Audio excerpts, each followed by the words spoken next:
আসসালামু আলাইকুম সুপ্রিয় 2025 সালের এসএসসি পরীক্ষার্থীবৃন্দ, তোমরা যারা এবছর বোর্ড চ্যালেঞ্জের আবেদন করেছো তোমাদের বোর্ড চ্যালেঞ্জের ফলাফল নিয়ে বিশাল সুখবর রয়েছে। ইতিমধ্যে হয়তোবা সকলেই জানো তোমাদের বোর্ড চ্যালেঞ্জের ফলাফল বর্তমান 10 তারিখে প্রকাশ হবে, কিংবা এর পূর্বে 9 তারিখেই তোমাদের ফলাফল প্রকাশ হয়ে যেতে পারে। তোমাদের ফলাফল প্রকাশ হওয়ার পর কিন্তু তোমরা এখানে যেরকমভাবে দেখতে পাচ্ছ সেম এরকমভাবে তোমাদের রেজাল্ট দেখতে পারবে।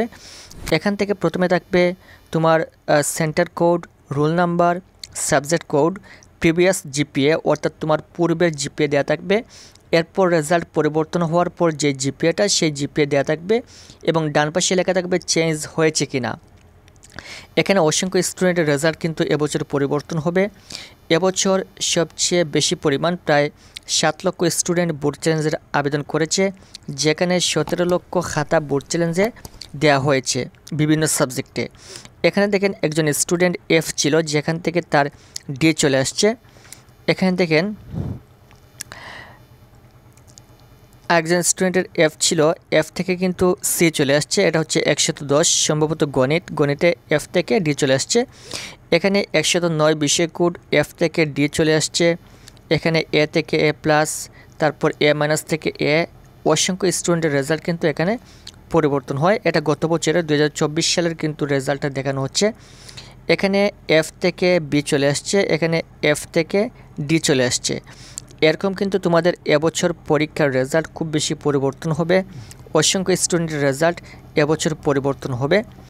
সো যখন তোমাদের রেজাল্ট প্রকাশ হবে তোমরা কিন্তু ওয়েবসাইটের মাধ্যমে এবং এখানে যে একটা অ্যাপস রয়েছে সেই অ্যাপসের মাধ্যমে খুব সহজে দেখে নিতে পারবে। এখানে তোমরা চলে আসবে প্লে স্টোরে আসার পর এখান থেকে হয়তো সকলেই এই অ্যাপসটা ইনস্টল করে রেখে দিয়েছ। প্লে স্টোর থেকে যে এসএসসি রেজাল্ট 2025 লিখে সার্চ করবে, এসএসসি রেজাল্ট 2025। এখানে এই যে অ্যাপস রয়েছে এই অ্যাপসটা তোমরা ইনস্টল করে রাখবে। তারপর এটা এখান থেকে ওপেন করবে। ওপেন করার পর এখানে রয়েছে ফল পুনর্নিরীক্ষণ একটা অপশন রয়েছে। এটা কিন্তু সম্পূর্ণ আলাদা একটা অপশন রয়েছে ফলাফল পুনর্নিরীক্ষণ অর্থাৎ বোর্ড চ্যালেঞ্জের রেজাল্ট দেখার জন্য। এখানে বলছে যে কলেজ ভর্তির আবেদন শুরু হয়েছে এবং চলবে 11 আগস্ট পর্যন্ত। প্রথম ধাপের ফল প্রকাশ হবে 20 আগস্ট রাত 8টা। সো তোমাদের রেজাল্ট পরিবর্তন হওয়ার পর কিন্তু তোমরা অবশ্যই কলেজে ভর্তি হতে পারবে। এখানে তোমাদেরকে অবশ্যই সময় দেওয়া হবে অনলাইন আবেদন করার জন্য। এখানে ফল পুনর্নিরীক্ষণের ফলাফল নিচে যে অপশন রয়েছে এখান থেকে আমরা ক্লিক করে ফলাফল দেখতে পারবো। এখান থেকে প্রত্যেকটা বোর্ডের আলাদা আলাদাভাবে এখানে যেরকম দেওয়া রয়েছে শিট, এরকমভাবে প্রত্যেকটা বোর্ডের আলাদা আলাদা শিট তোমরা দেখতে পারবে এখানে এই অ্যাপসের মাধ্যমে। তোমরা অবশ্যই এই অ্যাপসটা ইনস্টল করে রাখবে এবং এখানে প্রবেশ করার পর এগুলো কিন্তু 2024 সালের এগুলো দেখাচ্ছে। এখানে ক্লিক করার পর এখানে প্রত্যেকটা বোর্ড রয়েছে, ঢাকা, চট্টগ্রাম, টেকনিক্যাল, তারপর দাখিল, দিনাজপুর, বরিশাল, ময়মনসিংহ, যশোর, রাজশাহী, সিলেট, প্রত্যেকটা বোর্ড কিন্তু এখানে রয়েছে। এখান থেকে তুমি তোমার বোর্ডের উপর ক্লিক করবে। ক্লিক করার পর পিডিএফ ফাইল খুব সহজে ওপেন হয়ে যাবে। এটা কিন্তু 24 সালেরটা দেখাচ্ছে। 24 সাল যারা আবেদন করেছিল তাদের রেজাল্ট পরিবর্তন হয়েছে এরকমভাবে।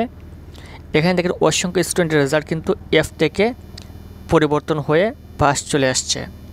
সো এবছর কিন্তু আরও বেশি রেজাল্ট পরিবর্তন হবে গত বছরের তুলনায়। আশা করি বুঝতে পেরেছ। তোমাদের বোর্ড চ্যালেঞ্জের ফলাফল সংক্রান্ত সকল আপডেট পাওয়ার জন্য চ্যানেলটি অবশ্যই সাবস্ক্রাইব করে রাখবেন। Thank you so much.